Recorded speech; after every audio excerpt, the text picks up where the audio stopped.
Faly miarabantsika rehetra amin'ity fotoana ity zay anarahantsika mandritry ny 7 andro miaraka amin'i Kristy. Ny rena indrindra dia ny hanovozanao ny herim-panahy ny finoana velona an'Andriamanitra mandritra izany 7 andro miaraka amin'i Kristy izany. Alohan'ny hanovoantsika ny fotoana dia andehantsika hanatanteraka vavaka.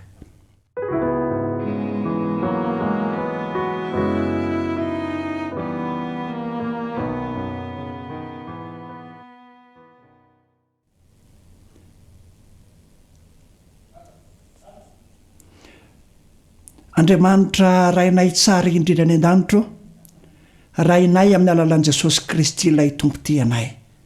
Misaotra anao indrindra izay noho izao tompontsoa izao, zay ahafahanay mianatra ny teninao, ahafahanay miaraka aminao. Irinay indrindra tompo malalo, ny anatrehanao izao fotoana izao, ary ho voakasiky ny fahamarinanao, ny fonay, ary ho voatendrinao halala ny sitraponao izay tsirairay avy. Mangataka aminao izahay, aoka ny fananao masina no hitoetra sy hampianatra anay tsirairay avy. Tonoana amin'ny ara-tsoan'i Jesosy ny vavaka. Amen.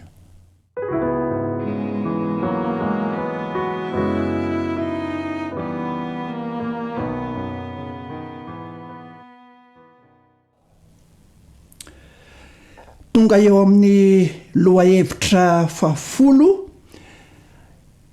eo amin'ilay toko 10 ny fahalalana an'Andriamanitra isika fizarana 2. Andeha ovakitsika ny dia-penina izay natokana ho amin'ity fotoana ity. Andriamanitra dia miteny amintsika koa amin'ny alalan'ny fitondrana ataony sy amin'ny alalan'ny fanahy masina ao am-po. Mety ahita lesona mahafinaritra isika amin'ny zava-miseho sy miatra amintsika ary amin'ny fiovana miseho isan'andro manodidina atsika, raha mbola misokatra andray azy ny fontsika.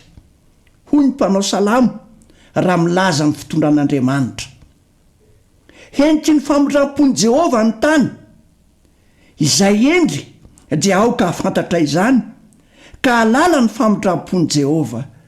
Salamo 3:7, ny 5, 7:7, ny 7:7.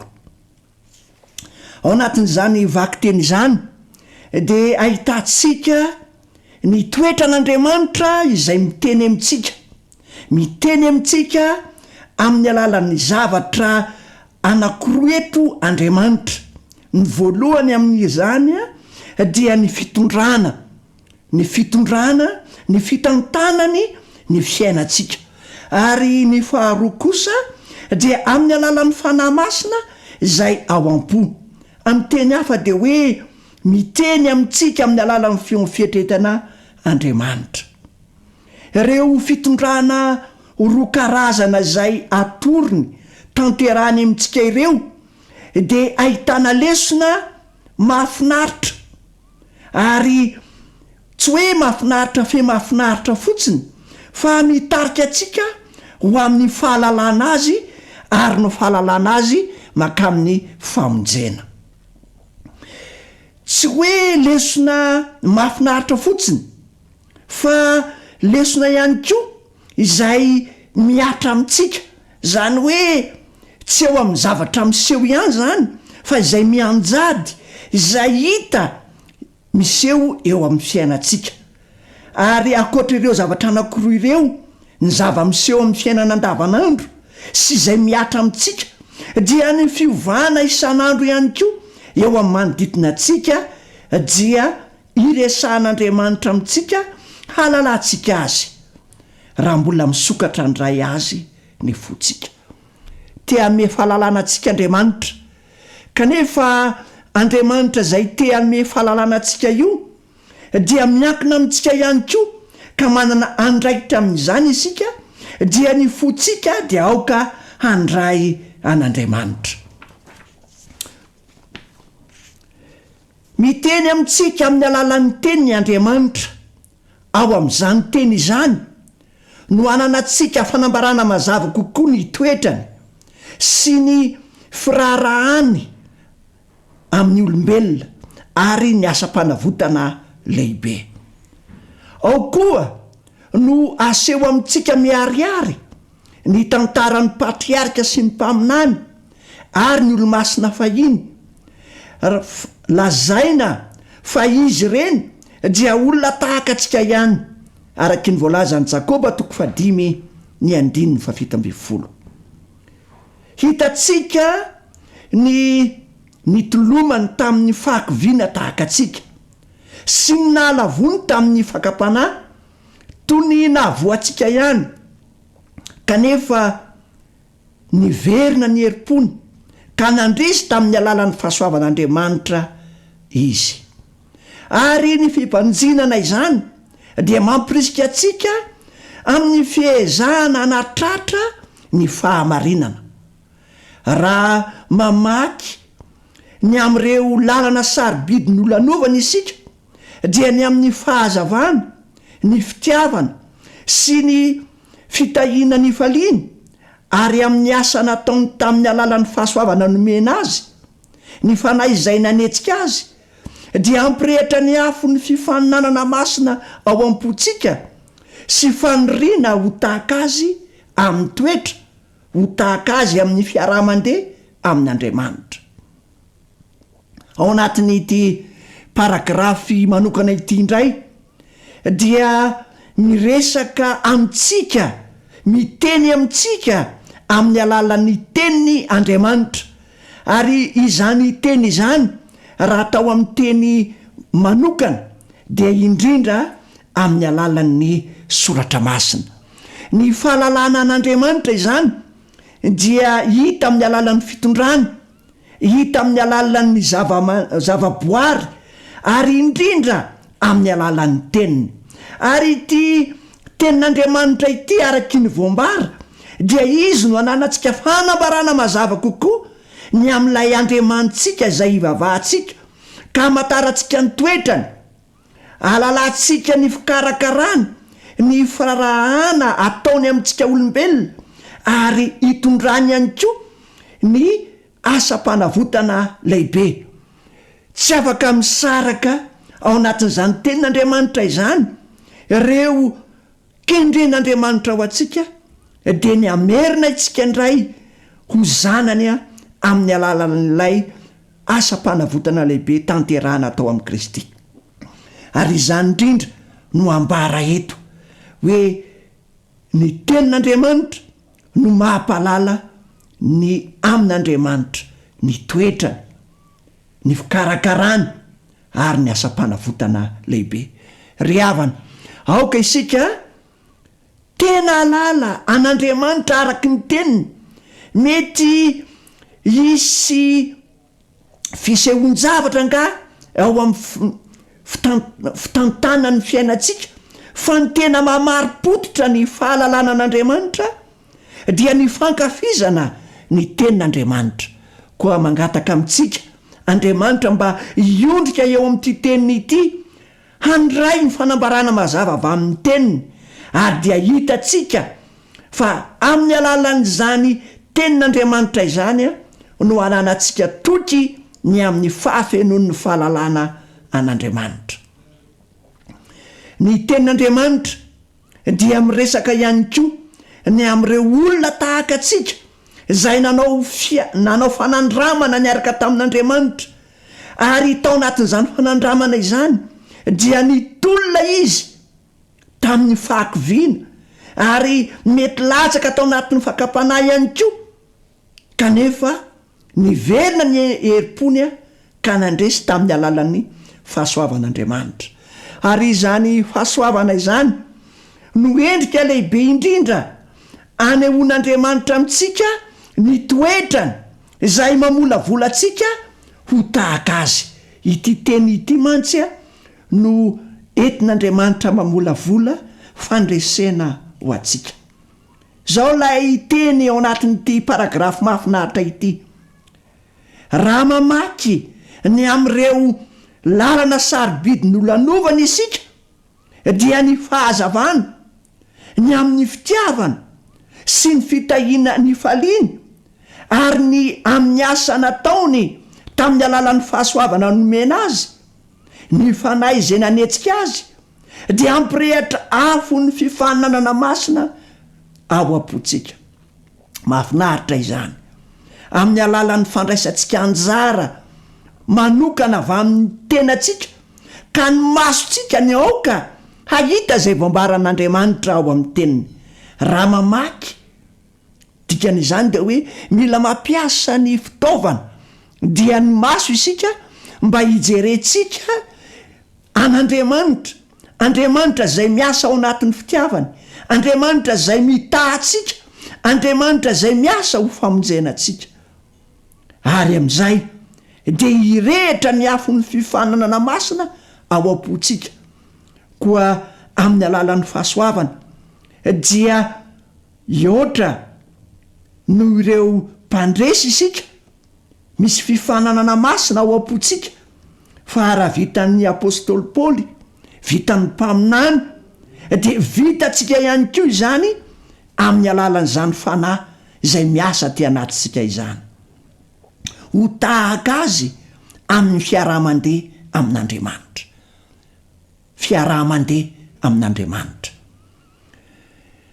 Zao no toyan'ny teny hoy ny filazan'i Jesosy ny amin'ny soratra masin'ny testamenta taloha. Ary manao ahoana ny mamaika mahamarina izany ao amin'ny testamenta vaovao? Ireny ny manambara ahy. Jaona 5:7-8. Dia ilay mpanavitra izay orena ny fanantenantsika ny amin'ny fiainana mandrakizay. Eny, milaza ny Kristy ny Baiboly manontolo. Hatramin'ny tantarany voalohany milaza ny namoronana izao tontolo izao manao hoe raha tsy izy dia tsy nisy nahariana izao zavatra rehetra izao na dia iray aza. Jaona 1:7. Ka hatramin'ny teny fikasana farany hoe indro avy vanganao, Apokalipsy 2:12-12. Dia mamaky ny amin'ny asany sy mandreny feony isika koa raha te hifankahalala amin'ny mpamonjy ianao dia ianaro ny soratra masina. Mamety torohevitra antsika ilay mpanavitra antsika dia Jesosy Kristy. Efa namorona izao lanitra sy tany izao tamin'ny alalan'ny teny izy, ary amin'ny alalan'izany teny izany ihany koa no hanomeza ny fanambarana mazava ny tenany. Ireny no manambara ahy ary dia manambara ny Kristy. Ivo ny famonjenantsika ny soratra masina. Ry havana, raha mandinika ny soratra masina isika dia aoka ny fanavotana, aoka ny famonjena, aoka ny fandraisana ny fiainana mandrakizay no ivo ny andraisantsika ny soratra masina. Aoka tsy ataontsika hoendrika zavatra hafa ny andraisana ny soratra masina. Aoka hitadiavantsika amin'ny mpamonjy ny andraisantsika ny soratra masina. Dandray manko handray ny soratra masina mba halalantsika foto-kevitra anankiray na hoe etsika mandray adidy ao anivon'ny fiangonana. Tsy ry havana, ny ananana fiainana ara-panahy miaraka amin'Andriamanitra, iorena ny finoana miaraka amin'ny Kristy, izany no andraisana ny Baiboly, izany no amakiana ny soratra masina, dia ny ananana fiainana ao amin'ny Kristy, ananana toetra ny Kristy, ananana fifandraisana lalipaka miaraka amin'ny Kristy. Hoy ny toyan'ny teny, feno ny tenin'Andriamanitra ny fonao rehetra, tsy ampahana, tsy misy hevitra hafa omena, fa aoka ny manontolo ny rehetra amin'ny fotsika dia fianona ny tenin'Andriamanitra. Feno ny tenin'Andriamanitra ny fonao rehetra rano velona mahafaka ny etaetanao mirehitra izy, mofinaina avy any an-danitra izy. Hoy Jesosy hoe raha tsy mihinana ny nofony zanak'olona sy misotro ny rano ianareo dia tsy manana fiainana ao anatinareo.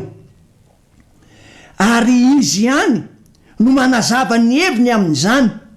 Ny teny izay nolazaiko taminareo dia fanahy sy fiainana.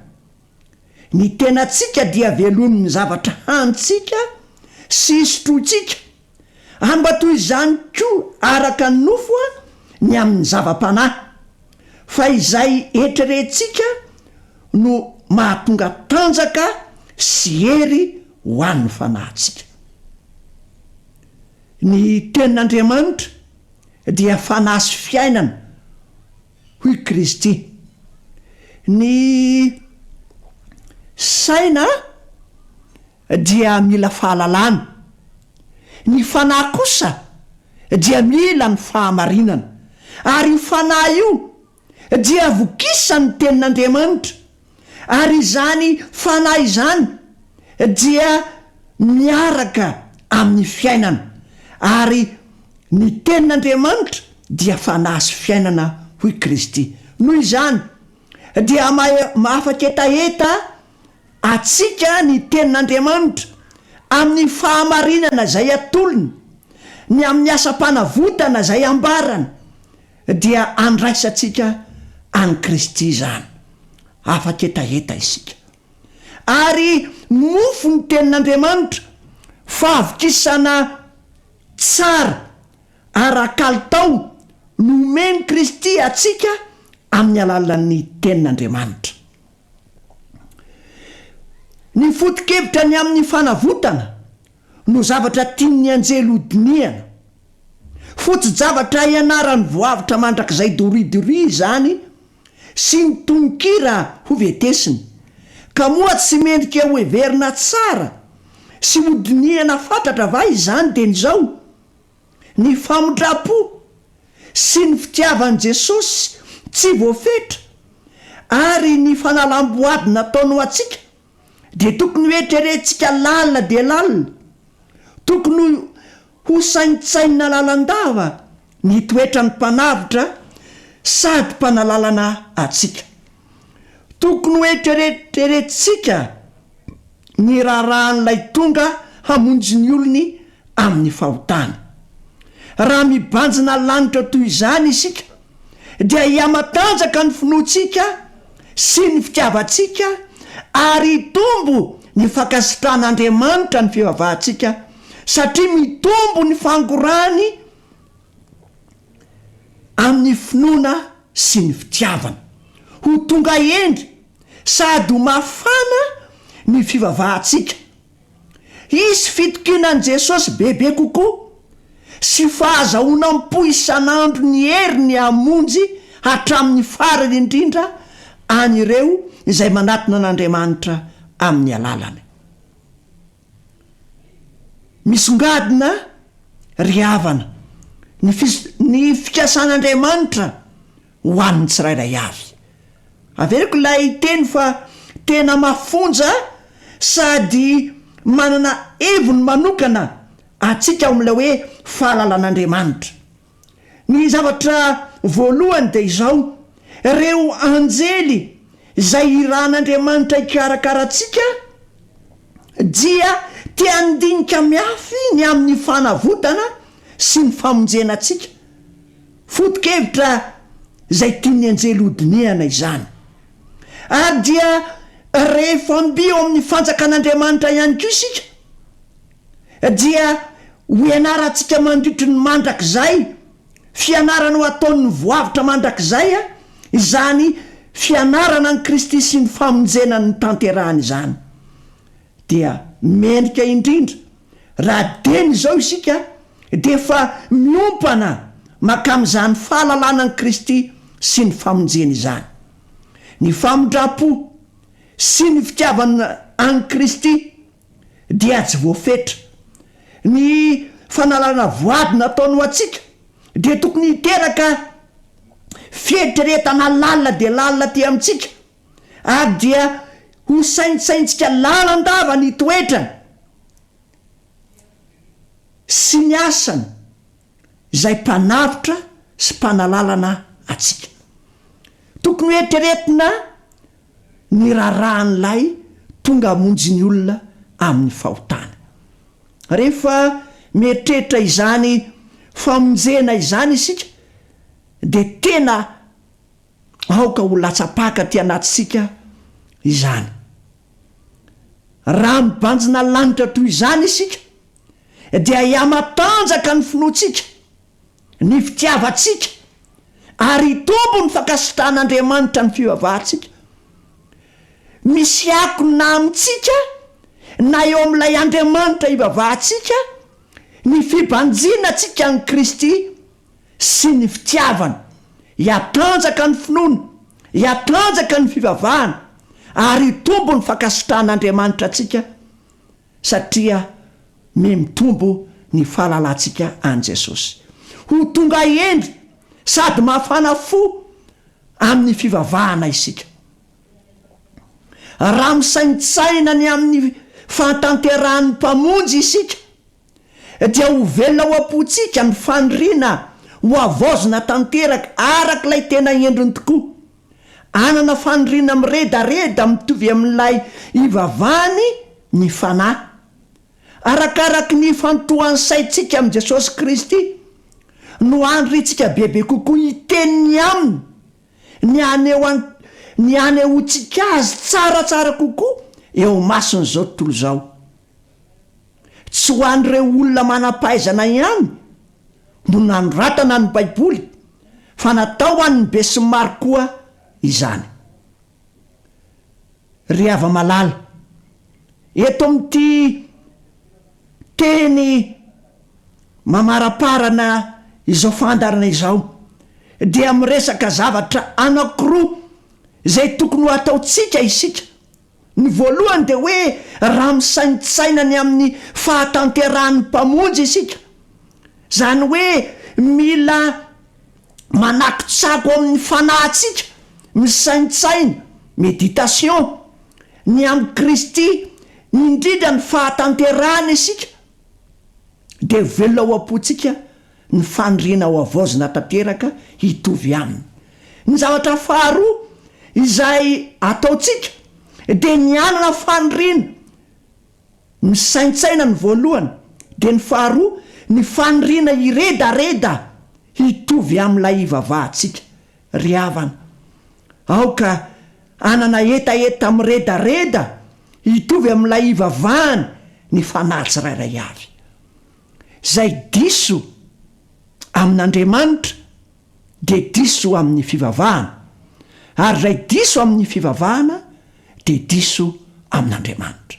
Noho izany dia aoka ho marim-potitra amin'ny fahalalana an'Andriamanitra isika, ary marim-potitra ny fahalalantsika an'Andriamanitra amin'ny alalan'ny fanahy masina, amin'ny alalan'ny fitondrany, ary amin'ny alalan'ny Jesosy Kristy lay tonga vatana tetỳ amintsika. Ary rehefa ao anatsika ny etaeta hitovy amin'ny Kristy de ho fatatsika loatra ny fitantanany sy ny fahalalana azy ary ny toetrany. Ary izany rehetra izany ozy izy de tsy ho an'ireo olona manam-pahaizana ihany, fa ho an'ny rehetra, eny na ny ankizy na ny zaza na ny bitika indrindra aza dia tokony halala an'ireo tsy ambaratelo ny fahalalana an'Andriamanitra ireo. Tamin'ity fotoana ity de misy tsy ambaratelo efatra atoro atsika mba halalantsika an'Andriamanitra.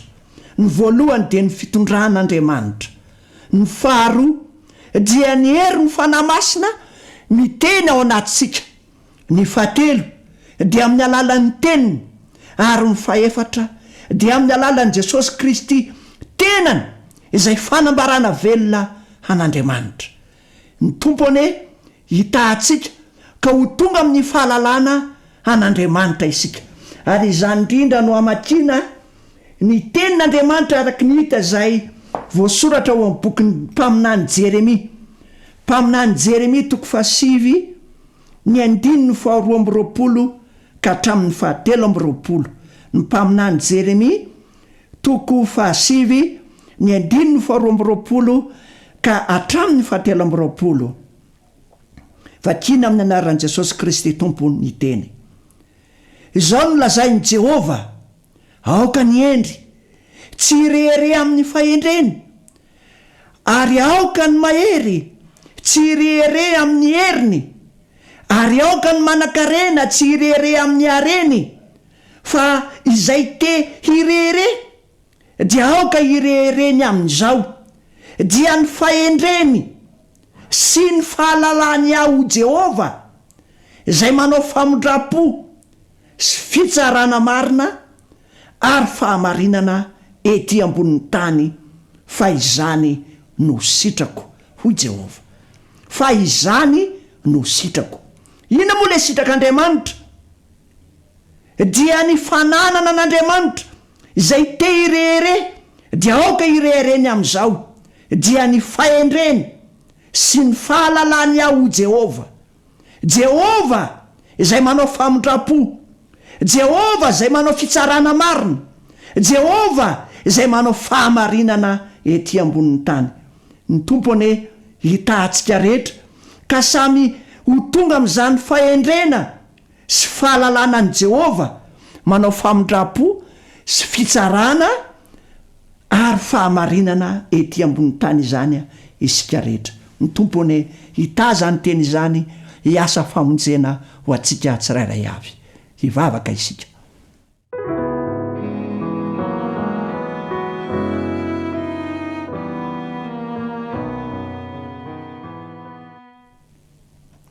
Andriamanitra rainay tsara idrirany an-danitro, Jehova tomponay, misaotra anao izahay satria tsy navelanao hidy tao anatin'ny tsy fahalalana ny aizina izahay, fa natobaka ao anay ny fahalalanao tamin'ny alalan'ny fitondranao mahasoa, tamin'ny alalan'ny asan'ny fanahy masina, tamin'ny alalan'ny teninao, ary indrindra amin'ny alalan'i Jesosy Kristy, lay tompo tianay, mpamonjy, mpanavitra anay.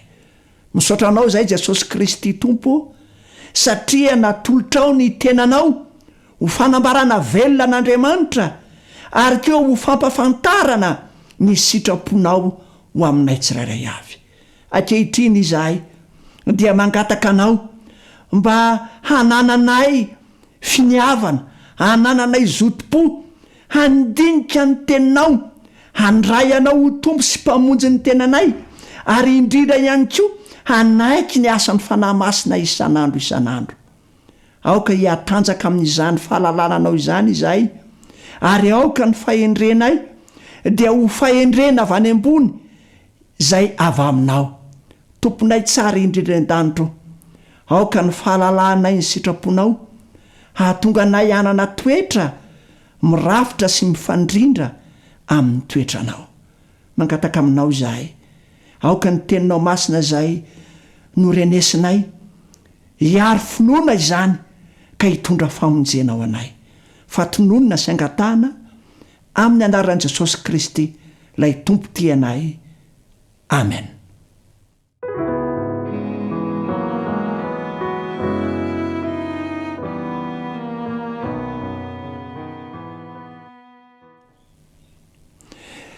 Dia mirary ny fitahian'ny tompo sy ny fiadanany ho amintsika rehetra, lay Andriamanitra ny fahasoavana ane hitoetra ao am-pontsika sy ny tokantranontsika, ary hampahomby atsika amin'ny asa mandraraha rehetra mandra-piaviny indray. Dia mametraka veloma mandra-piaona amintsika rehetra indray. Amen.